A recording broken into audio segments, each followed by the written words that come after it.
J'ai tué mon patron d'un coup de couteau dans le ventre, et je n'ai aucun regret. Mais avant cela, j'ai planifié chaque détail pendant des mois, en gardant chaque message qui prouvait sa trahison. Et maintenant, alors que la police frappe à ma porte, je souris en pensant à la justice que j'ai rendue moi-même, dans les ombres de Paris. Je m'appelle Élise Moreau, et si vous lisez ceci, c'est que tout est fini. Ou du moins, que ma version des faits commence à se répandre comme un poison lent dans les veines de cette ville que j'ai tant aimée et haïe, Paris. Cette ville aux lumières éternelles, où les boulevards Haussmann s'étirent comme des artères gonflées de secrets, et où les cafés enfumés murmurent des trahisons plus vieilles que la tour Eiffel elle-même. J'avais 35 ans quand tout a basculé. Une femme ordinaire dans le tourbillon d'une multinationale des cosmétiques, lumière parisienne, nichée au cœur du 8e arrondissement, là où l'argent coule comme le champagne lors des lancements de produits. J'étais chef de projet marketing, une de ces âmes invisibles qui font briller les empires invisibles. Mais invisibles, nous ne le sommes jamais vraiment, n'est-ce pas? Pas quand les couteaux dans le dos sont aiguisés par ceux qui sourient le plus largement. Tout a commencé par un email anodin, ou du moins ce que j'ai cru être anodin. C'était un mardi de novembre, gris comme l'âme d'un fonctionnaire en pré-retraite, et la pluie martelait les vitres de mon bureau au dernier étage. Élise, réunion urgente à 14 heures avec RH et direction. Confidentialité absolue. L'expéditeur, Antoine Duval, mon mentor, mon confident, l'homme que j'appelais père dans les moments de doute. À 45 ans, Antoine était le pilier de lumière, avec son costume sur mesure et son accent du Sud qui adoucissait les pires nouvelles. Il avait recruté Élise il y a 10 ans, quand je sortais à peine de l'ESSEC, les yeux emplis d'ambition et le cœur vierge de toute cicatrice professionnelle. « Tu es mon diamant brut, Élise », me disait-il souvent, en posant une main paternelle sur mon épaule. J'y croyais. Quel idiote! La réunion se tenait dans la salle de verre du conseil, surplombant les Champs-Élysées. Antoine était là, flanqué de Claire Beaumont, la DRH, une femme aux cheveux platine et au sourire de serpent. Celle qui gérait les problèmes humains, comme on époussait un meuble IKEA. Et puis il y avait Marc Lefebvre, le PDG, un quinquagénaire bedonnant qui collectionnait les maîtresses comme des montres Patek Philippe.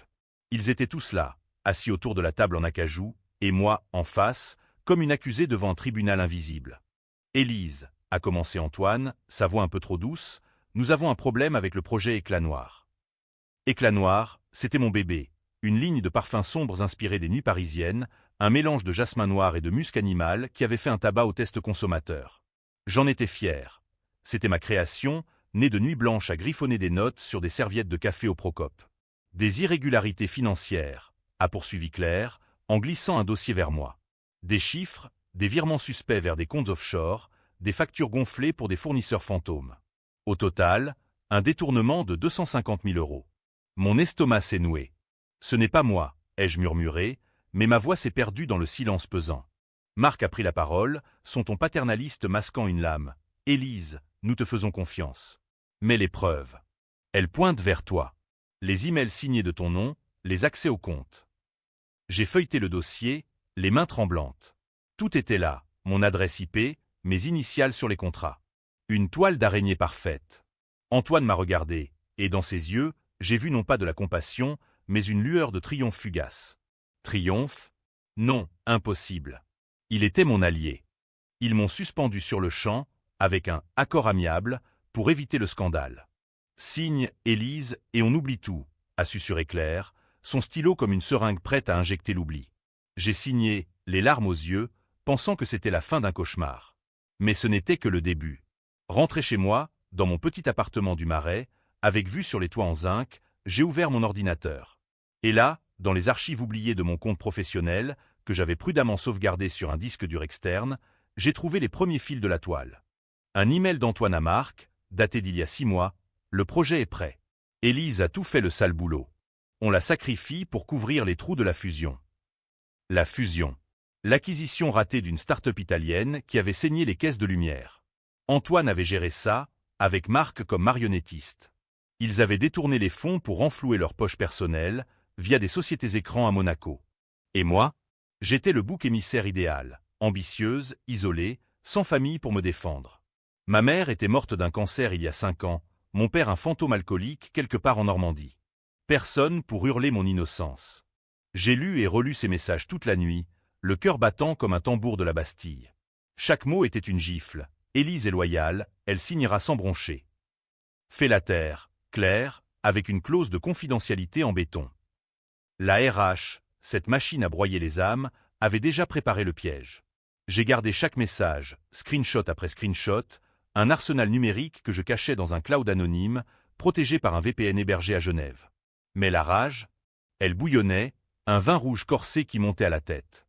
Les jours suivants furent un brouillard de humiliation. Les rumeurs couraient dans les couloirs de lumière comme des rats dans le métro. Élise la voleuse.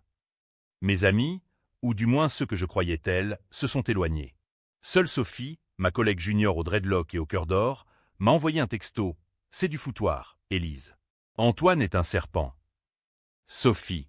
Elle savait des bribes, car elle avait vu Antoine fouiller mon bureau un soir tardif. Il cherchait quoi? Lui ai-je demandé au téléphone, la voix rauque de whisky.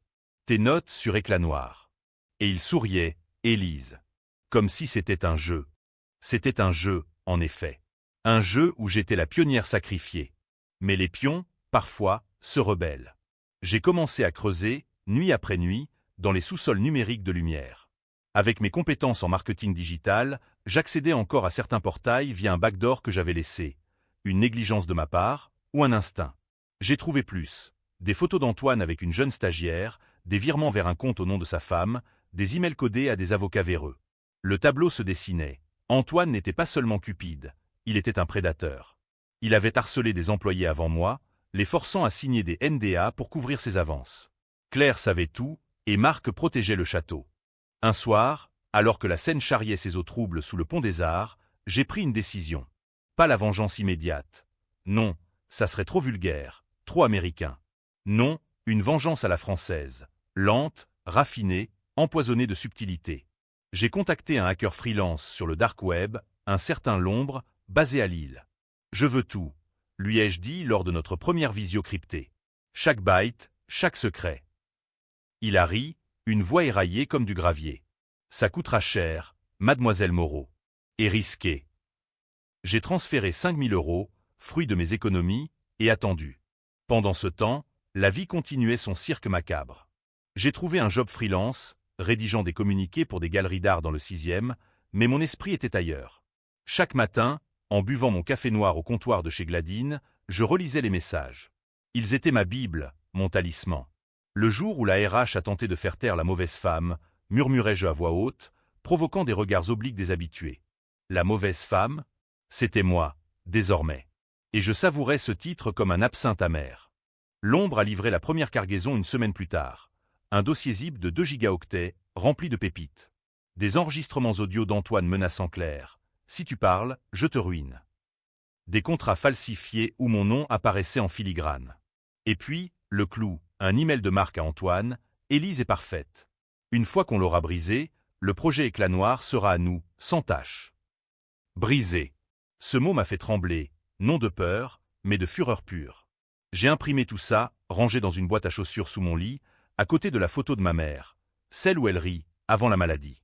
Mais la trahison allait plus profond. Sophie m'a appelé un soir, paniquée. « Élise, il parle de te poursuivre si tu ouvres la bouche. » Et Antoine. Il a un alibi en béton pour la fusion. Il dit que c'était toi qui as proposé les offshore. Moi? J'ai raccroché, le sang pulsant dans mes tempes. C'était le moment où la victime devient chasseur. J'ai commencé à planifier, pas de violence brute, mais une érosion, un cancer lent.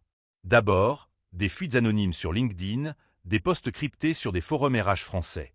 Lumière parisienne, où les diamants se noircissent. Les likes ont afflué, les commentaires acerbes.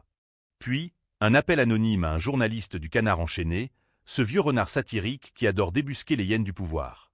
Appelez-moi fantôme, ai-je dit, déformant ma voix avec un logiciel. Et suivez l'argent de lumière. Il a mordu à l'hameçon, et bientôt, des articles ont commencé à picorer la peau de l'entreprise. Soupçon de fraude chez le géant du parfum. Marc a nié en conférence de presse, mais ses yeux injectés de sang trahissaient la peur. Antoine, lui, m'a contacté. Un texto, « Élise, arrête ça. On peut parler. Pour l'ancien temps. » L'ancien temps. J'ai répondu, « Les anciens temps sont morts, Antoine. Mais garde tes messages. Ils me servent. » Il n'a pas répliqué. Bonne idée. La tension montait, comme l'air avant un orage sur la Seine. Je marchais des heures dans les jardins du Luxembourg, observant les statues impassibles, me demandant si la vengeance valait l'âme. Mais l'âme, elle était déjà tachée. Et alors que l'hiver s'installait, Avec ces brumes froides, j'ai décidé d'accélérer. L'ombre avait plus. Des preuves que Claire avait falsifié des dossiers pour d'autres victimes. Des femmes, toujours des femmes, écrasées sous le talon de ces hommes en cravate.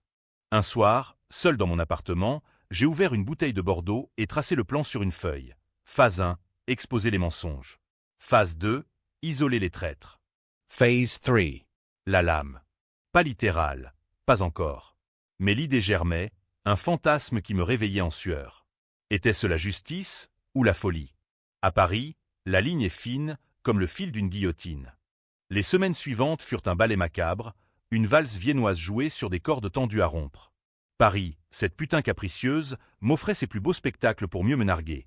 Les illuminations de Noël sur les champs, les patinoires éphémères où les amoureux glissaient, ignorant les abysses sous la glace. Moi, je glissais aussi, mais dans l'ombre, mon manteau noir fondant dans la nuit du 4e arrondissement.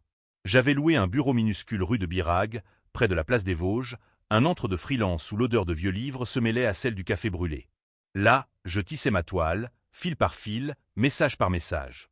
Le Canard a publié son premier papier mi-décembre, Lumière parisienne, le parfum de la corruption. Avec des détails croustillants, pas trop, juste assez pour titiller. Marc a riposté par un communiqué lisse comme du silicone. Allégations infondées d'un concurrent jaloux. Mais les actions ont chuté de 3% et les employés murmuraient dans les ascenseurs. Sophie m'a envoyé des photos volées. Antoine, visage crispé lors d'une réunion d'urgence, tapant du poing sur la table. Il hurle ton nom, Élise. Cette salope va nous couler. Salope. Le mot m'a fait rire, un rire sec comme un croquant au sucre. Oui, j'étais la salope, la mauvaise femme que la RH voulait taire.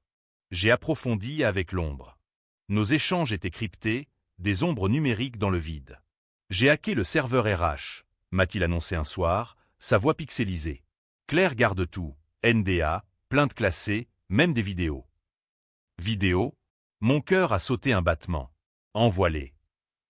Les fichiers sont arrivés, des enregistrements granuleux d'Antoine dans son bureau, après une soirée team building.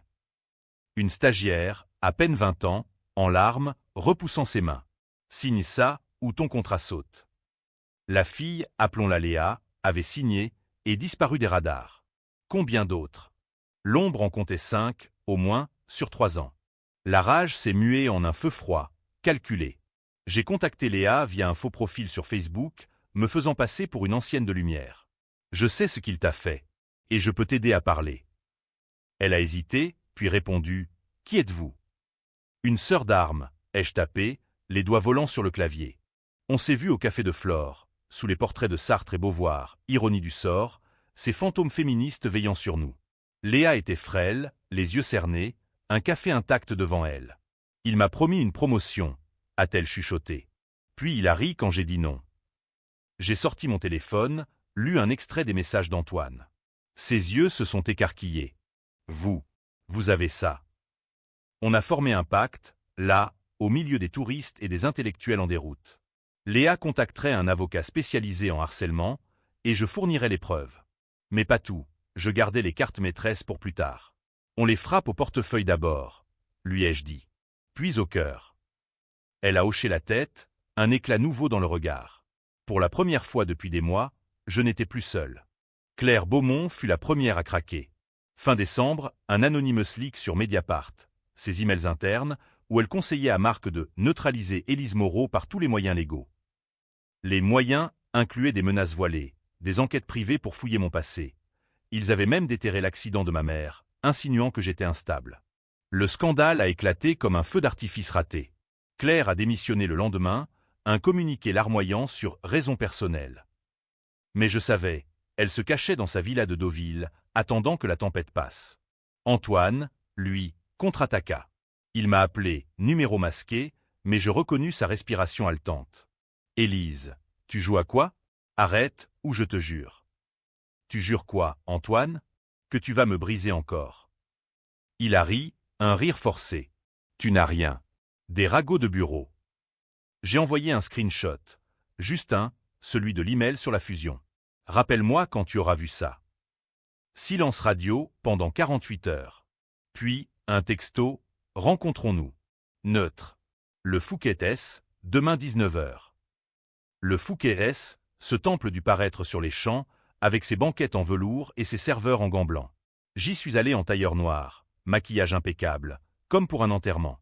Antoine était déjà là, un whisky à la main, les traits tirés. « Élise » a-t-il dit en se levant, tentant l'étreinte. J'ai reculé. « Assieds-toi. » On a commandé des huîtres, ironie, ces mollusques glissants comme les mensonges. Pourquoi, Élise? On était une équipe. Une équipe. J'ai sorti mon téléphone, lu à voix haute, sacrifie-la pour couvrir les trous. Son visage s'est décomposé. C'était une blague. Marc qui poussait. Une blague qui m'a coûté ma carrière. Les huîtres sont arrivées, mais je n'y ai pas touché. Et Léa? Les autres. Il a blêmi. Léa? Je ne sais pas de quoi. Menteur. J'ai glissé une clé USB sur la table. Tout est là. Si tu parles à la police avant que je le fasse, ça sort dans la presse. Avec ton nom en gros. Il a pris la clé, les doigts tremblants. Qu'est-ce que tu veux? La vérité. Et 250 000 €. Pour réparer. Il a payé, via un virement discret 2 jours plus tard. Mais ce n'était pas de l'argent, c'était du carburant. J'ai utilisé une partie pour engager un détective privé, un ex-flic nommé Raoul, avec une moustache à la Maigret et un cynisme parisien. Suivez Antoine. Discrètement. Raoul a rapporté des rendez-vous nocturnes avec un avocat, des appels à Marc en Suisse. Oui, Marc s'était envolé pour Genève, soi-disant pour négociation. Et puis, la cerise, Antoine revoyant Claire à Deauville. Pas pour se réconcilier, non. Pour comploter. Raoul avait des photos, eux deux, dans un bar à huîtres, chuchotant, riant même. Il prépare un contre-coup, m'a dit Raoul au téléphone. Contre qui? Moi. Toi, et peut-être d'autres. La paranoïa s'est installée comme un brouillard tenace. Je changeais de trottoir en sentant des regards, vérifiais 2 fois les serrures de mon appartement. Paris, qui m'avait bercé, devenait un labyrinthe hostile. Une nuit, après un cauchemar où Antoine me poignardait avec un flacon d'éclat noir, j'ai fouillé plus profond. L'ombre avait accès aux caméras de lumière maintenant.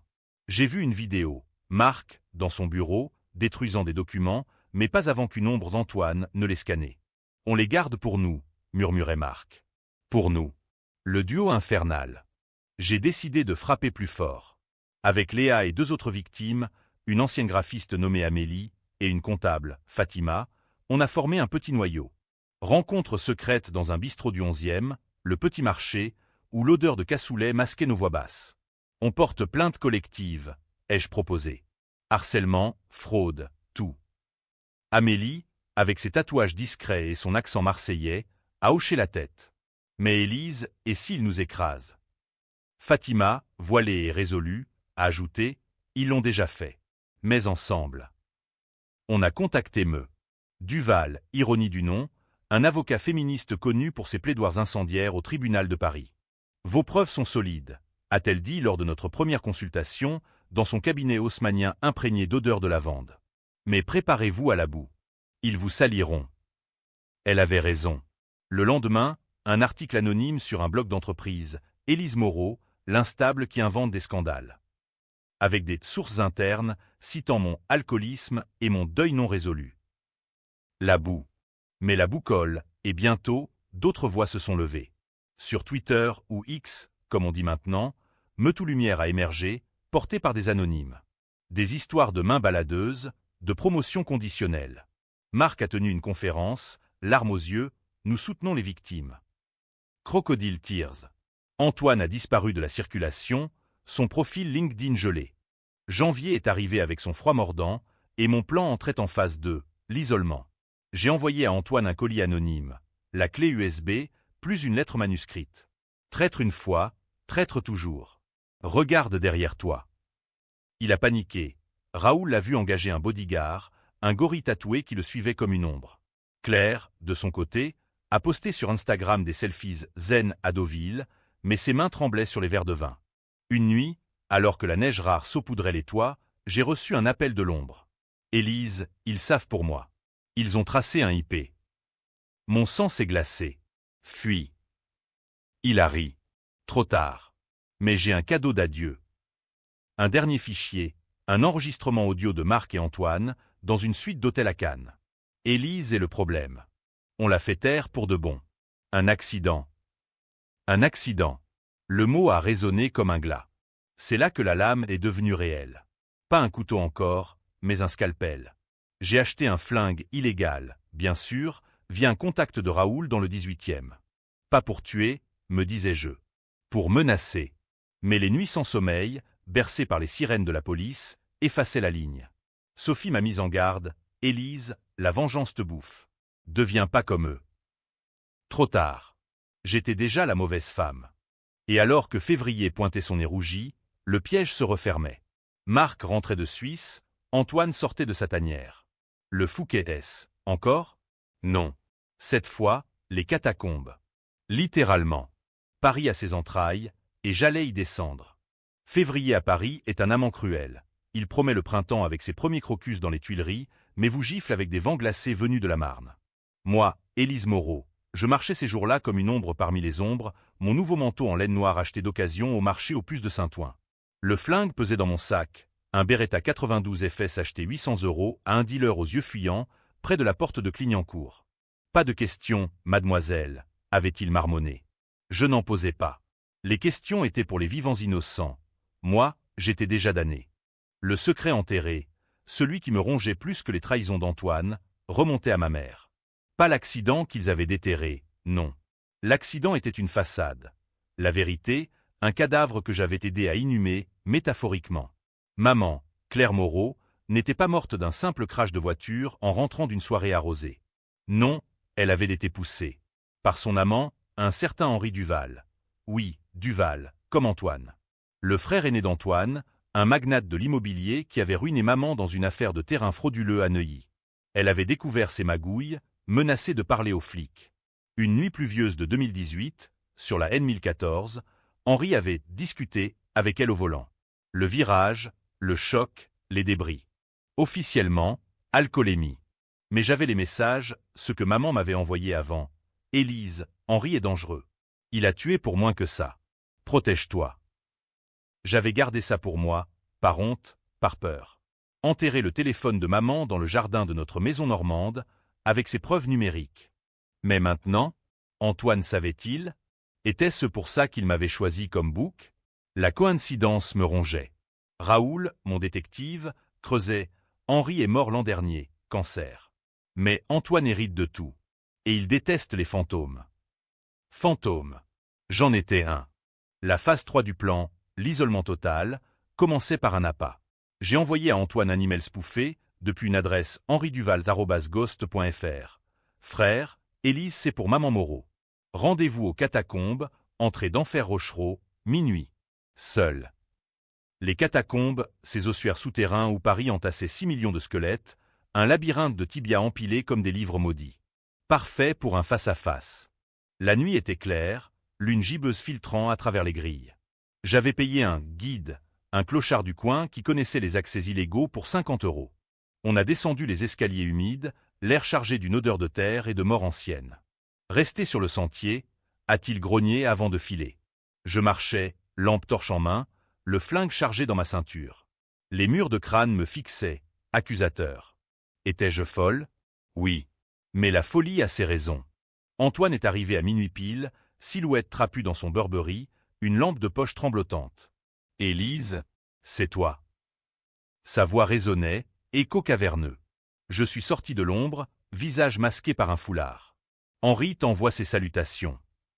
Il a reculé, heurtant un mur d'os. Quoi? Henri est mort. Et maman Moreau aussi.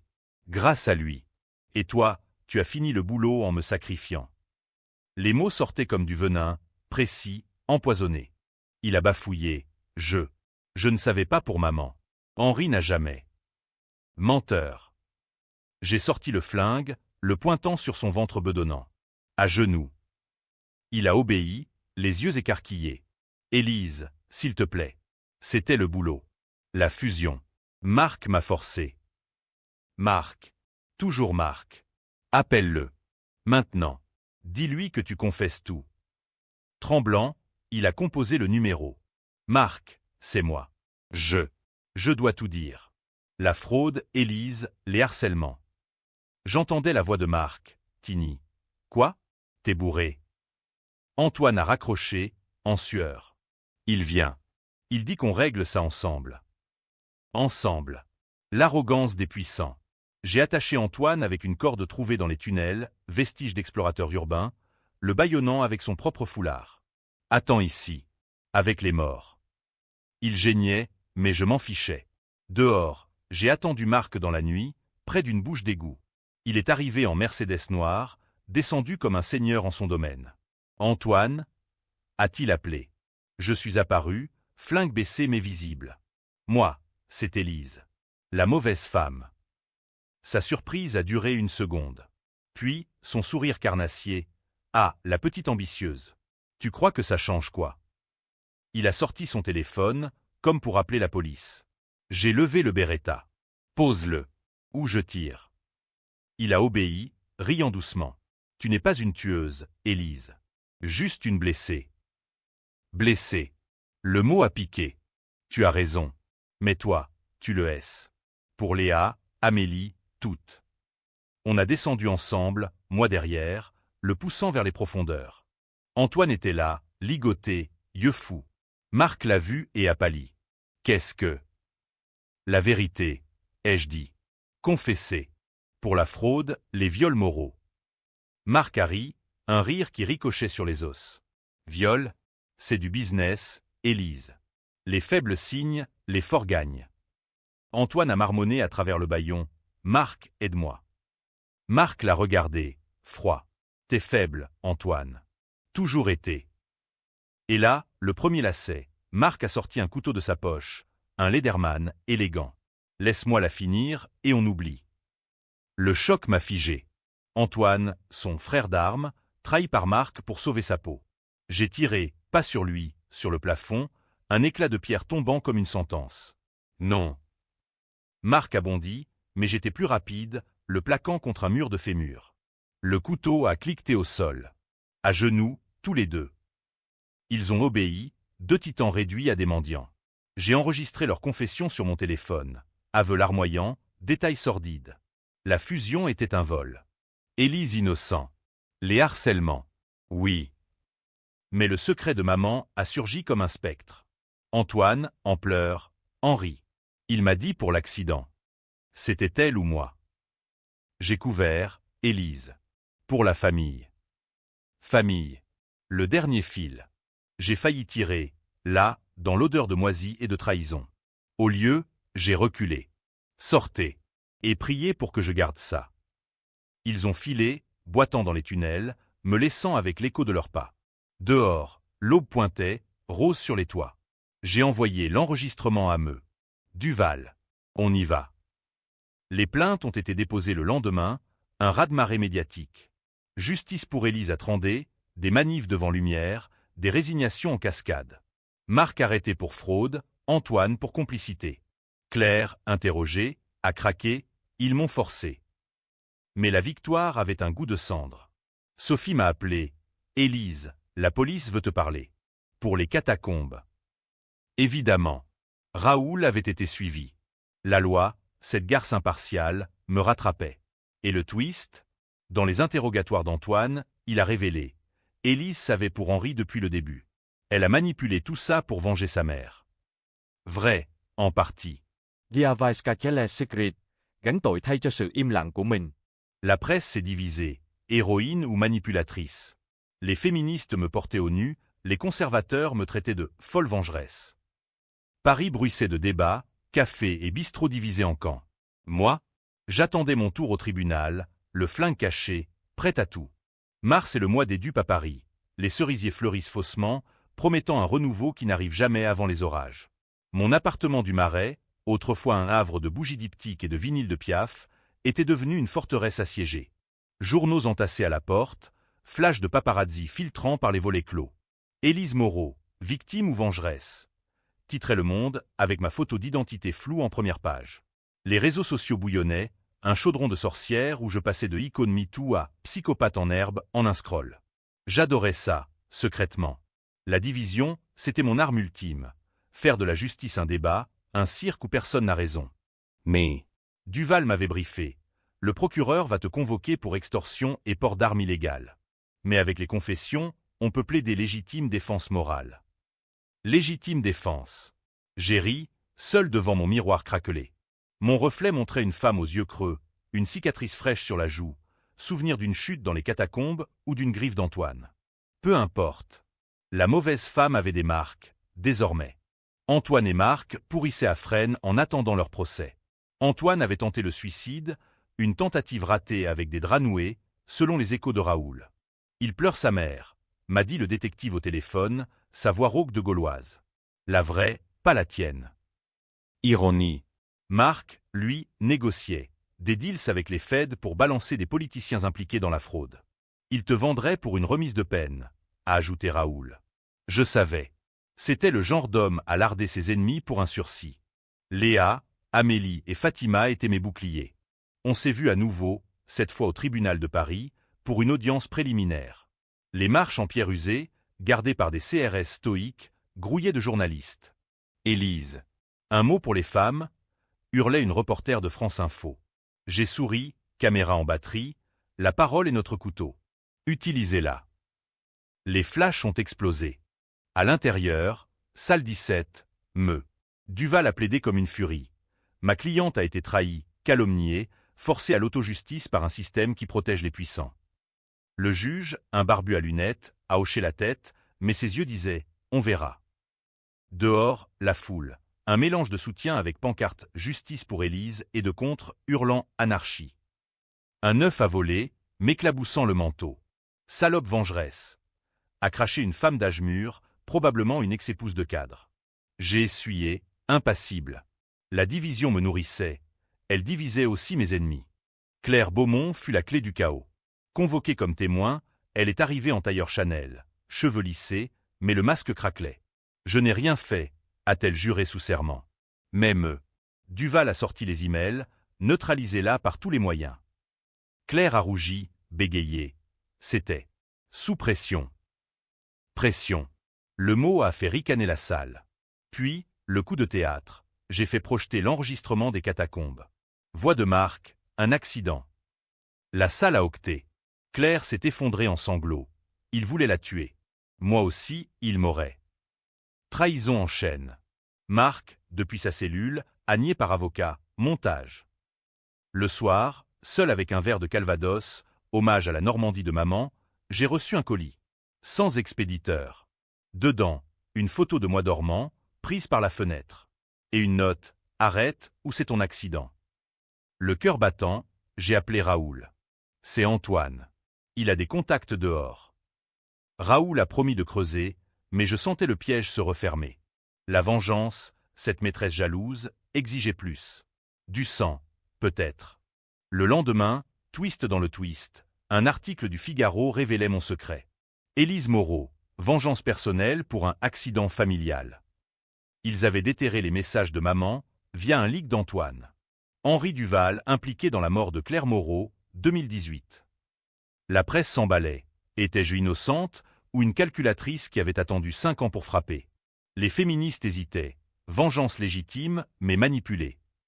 Les autres, elle est aussi pourrie qu'eux. Sophie m'a soutenu, débarquant avec des croissants et du thé à la menthe. Élise, fuit. Remonte à Deauville ou en Espagne. J'ai secoué la tête. Non, c'est mon heure. On a pleuré ensemble, pour les vies brisées. Puis, j'ai décidé le coup final, une confrontation publique. J'ai contacté un producteur de podcast, Voix brisée, une émission sur les injustices françaises. Je raconte tout. Live. Il a accepté, excité, ça va cartonner. L'enregistrement s'est tenu dans un studio du 9e, micro en main, cœur à nu. Je suis Élise Moreau. J'ai gardé chaque message, parce que les mots tuent plus que les balles. J'ai lu les emails, décrit les catacombes, avoué le flingue. J'égane titaille chaud le silence de ma mère. Et pour ça, j'ai failli tuer. Silence radio, puis question, était-ce justice ou vengeance? J'ai répondu, les deux. Et vous, qu'en pensez-vous? Le podcast a explosé, 500 000 écoutes en 24 heures. Débat enflammé, Élise est une héroïne tragique. VS, elle mérite la tôle pour terrorisme psychologique. Marc a craqué là. Depuis sa cellule, il a balancé plainte contre Antoine pour chantage interne et contre moi pour provocation. Mais le jury public penchait pour moi. Manifestation devant Fresnes, pétition pour loi Élise contre le harcèlement en entreprise. Pourtant, la nuit, le doute rongeait. Étais-je la sauveuse ou le monstre? Le colis anonyme était un avertissement. Quelqu'un d'autre tirait les ficelles. Raoul a appelé, c'est Claire. Elle joue double jeu, vend des infos à Marc pour un deal. Claire, la serpent. J'ai ri, amer. La trahison n'avait pas de fin. Avril approchait, avec ses pluies fines. Le procès principal était fixé au 15. J'ai préparé mon témoignage, mais en secret, j'ai rencontré l'ombre en personne, pour la première fois, dans un bar de Belleville.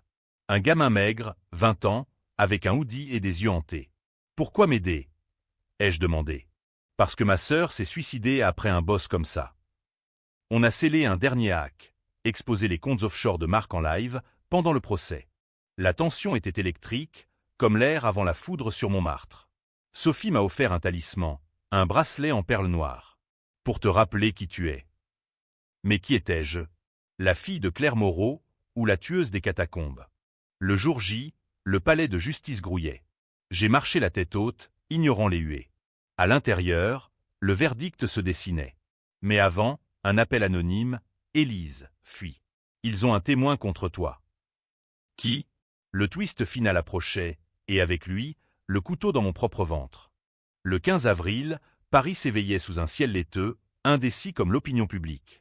Le palais de justice de l'île de la Cité, cette cathédrale laïque aux colonnes imposantes, avala la foule comme un monstre de pierre. J'y entrai, Élise Moreau, flanquée de meux. Duval et de mes sœurs d'armes, Léa, Amélie, Fatima, un quatuor de survivantes face à l'inquisition moderne. Les caméras bourdonnaient, les flashs crépitaient. Dehors, les pancartes s'agitaient, libérez Élise, contre justice pour les vrais innocents. La division était palpable, un parfum de révolution avorté dans l'air printanier. La salle d'audience était un théâtre en chaîne sombre, avec le juge en toge noire trônant comme un inquisiteur. Marc Lefebvre et Antoine Duval, menottés, visage ravagé, Marc bedonnant et suant, Antoine voûté comme un repentant. Claire Beaumont, témoin clé, était absente, indisposée, selon son avocat. Indisposée. Je savais mieux. Mais Duval ouvrit. Mesdames, messieurs, cette affaire n'est pas seulement fraude et harcèlement. C'est le portrait d'un système qui broie les femmes pour protéger les hommes. Preuves projetées, email, enregistrement, virement. La salle murmura. Puis, mon tour. Je montai à la barre, voix ferme malgré le tremblement intérieur. J'ai gardé chaque message parce que les mots sont des armes. Antoine m'a trahi, Marc m'a sacrifié, Claire m'a ligoté. Et pour ma mère, Henri, frère d'Antoine, l'a tué. J'ai vengé, oui. Mais ai-je péché? Antoine témoigna en premier, voix brisée, Élise. J'ai couvert Henri par loyauté familiale. La fraude, Marc m'a forcé. Les catacombes, j'avais peur. Peur. Le mot sonna faux, la salle ricana. Marc, plus rusé, nia tout, montage. Élise est une mythomane, obsédée par la mort de sa mère. Puis, le coup, son avocat présenta un témoin surprise, un flic corrompu, payé par Marc. Mademoiselle Moreau a menacé de mort Monsieur Duval dans les catacombes. J'ai une vidéo. Vidéo? Mon estomac se noie.